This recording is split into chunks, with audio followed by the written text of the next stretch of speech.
सेवाराम और मोतीलाल दो घनिष्ठ मित्र थे। दोनों ही गली गली जाकर पीठ पर पोटली लादकर कपड़े बेचने का काम करते थे। सर्दियों के दिन थे, वह गांव गांव जाकर कपड़े बेच रही थी। तभी एक झोपड़ी के बाहर एक बुढ़िया जो कि ठंड से कांप रही थी, तो सेवाराम ने अपनी पोटली से एक कंबल निकालकर उस माई को दिया और कहा, माई, तुम ठंड से कांप रही हो, यह कंबल ओढ़ लो।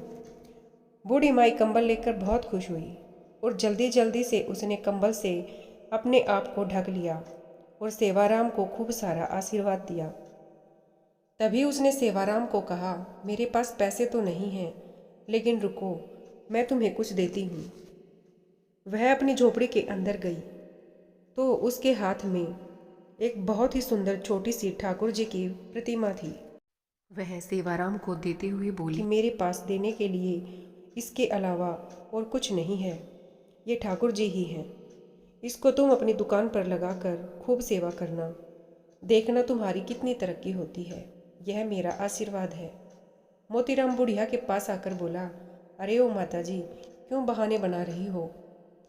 अगर पैसे नहीं हैं तो कोई बात नहीं, लेकिन हमें झूठी तसल्ली मत दो। हमारे पास तो कोई दुकान नहीं है, हम इसको कहाँ लगाएंगे? इनको तुम अपने पास ही रखो।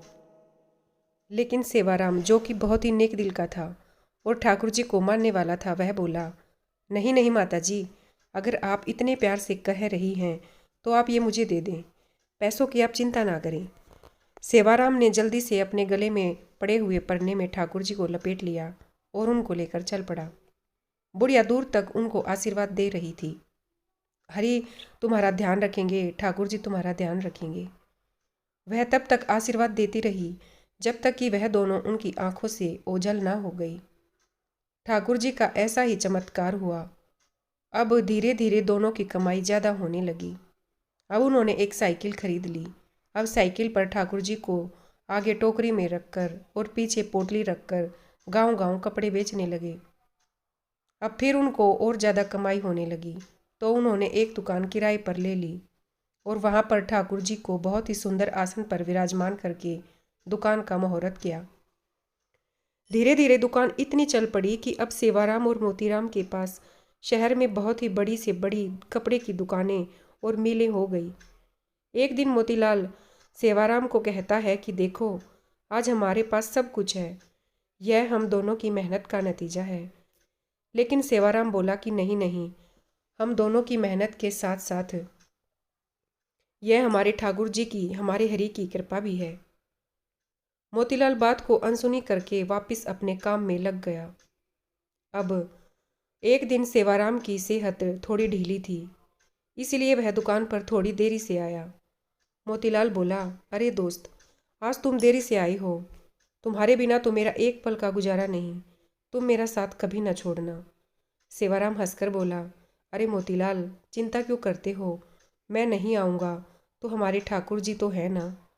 यह कहकर सेवाराम अपने काम में लग गया। पहले दोनों का घर दुकान के पास ही होता था, लेकिन अब दोनों ने अपना घर दुकान से काफ़ी दूर ले लिया। अब दोनों ही महलनुमा घर में रहने लगे। दोनों ने अपने बच्चों को खूब पढ़ाया और लिखाया। सेवाराम के दो लड़के थे, दोनों की शादी कर दी गई और मोतीलाल के एक लड़का और एक लड़की थी। मोतीलाल ने अभी एक लड़के की शादी की थी। अभी उसने अपनी लड़की की शादी करनी थी। सेहत ढीली होने के कारण सेवाराम अब दुकान पर थोड़े विलंब से आने लगा।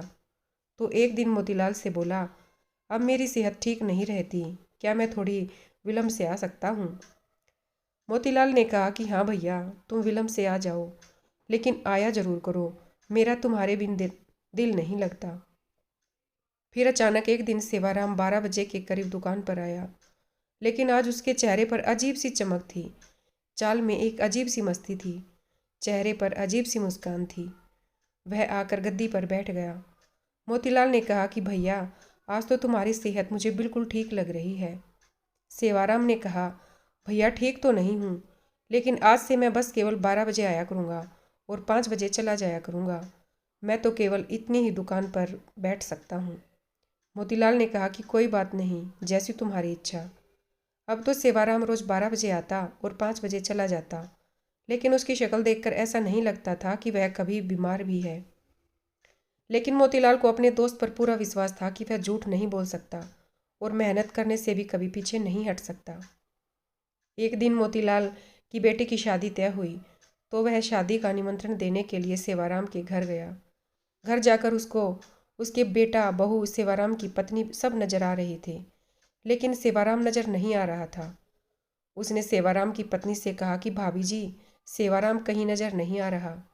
उसकी पत्नी एकदम से हैरान होती हुई बोली, आप यह क्या कह रहे हैं? तभी वहाँ उसके बेटे भी आ गए और कहने लगे, काका जी आप कैसी बातें कर रहे हो? हमारे साथ कैसा मजाक कर रहे हो? मोतीलाल बोला कि मैंने ऐसा क्या पूछ लिया? मैं तो अपने प्रिय दोस्त के बारे में ही तो पूछ रहा हूँ। क्या उसकी तबीयत आज भी ठीक नहीं है? क्या वह अंदर आराम कर रहा है? मैं खुद जाकर उसको मिल लेता हूँ। मोतीलाल उसके कमरे में चला गया, लेकिन सेवाराम उसको वहाँ भी नजर नहीं आया। तभी अचानक उसकी नज़र उसके कमरे में सेवाराम की तस्वीर पर पड़ी। वह एकदम से हैरान होकर सेवाराम की पत्नी की तरफ देखता हुआ बोला कि अरे भाभी जी, यह क्या, आपने सेवाराम की तस्वीर पर हार क्यों चढ़ाया हुआ है? सेवाराम की पत्नी आंखों में आंसू भर कर बोली, मुझे आपसे ऐसी उम्मीद न थी भैया कि आप ऐसा मजाक करेंगे। मोतीलाल को कुछ समझ नहीं आ रहा था। तभी सेवाराम का बेटा बोला, क्या आपको नहीं पता कि पिताजी को गुजरे तो 6 महीने से भी ज़्यादा हो चुके हैं? मोतीलाल को तो ऐसा लगा कि जैसे उसके सिर पर बिजली ही गिर पड़ी हो।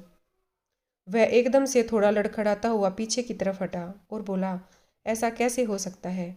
वह तो हर रोज़ दुकान पर आते हैं। बीमार होने के कारण थोड़ा विलम्ब से आते हैं। वह 12 बजे आता है और 5 बजे वहाँ से चला जाता है। उसकी पत्नी बोली, ऐसा कैसे हो सकता है कि आपको पता ना हो? आपको तो ज़रूर पता होना चाहिए।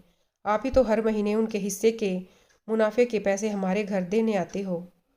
6 महीनों से तो आप हमें दुगना मुनाफा देकर जा रहे हो। मोतीलाल का तो अब सर चकरा गया। उसने कहा कि मैं कभी आया ही नहीं, 6 महीने हो गई है, क्या मामला है? तभी उसको सेवाराम की कही बात ध्यान में आई कि मैं नहीं रहूँगा तो मेरे हरी हैं, मेरे ठाकुर जी हैं, वह आएंगी।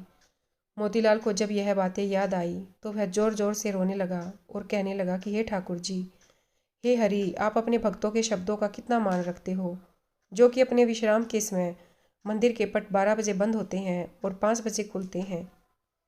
और आप अपने भक्तों के शब्दों का मान रखने के लिए ही मेरे हरि आएंगे, मेरे ठाकुर जी आएंगे, तो आप अपने आराम के समय मेरी दुकान पर आकर अपने भक्तों का काम करते थे।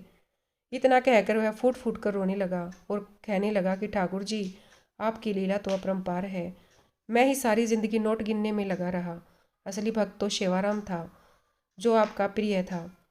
आपने उसको अपने पास बुला लिया और उसके शब्दों का मान रखने के लिए आप उसका काम खुद स्वयं कर रहे थे और उसके हिस्से का मुनाफा भी उसके घर मेरे रूप में पहुंचा रहे थे।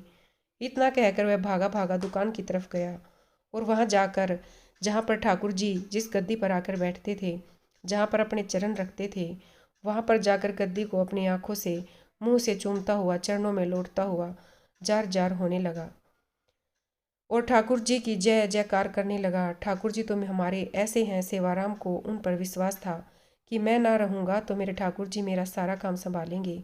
विश्वास से तो बेड़ा पार है, इसलिए हम हर काम उस पर विश्वास रखकर अपनी डोरी उस पर छोड़ देनी चाहिए।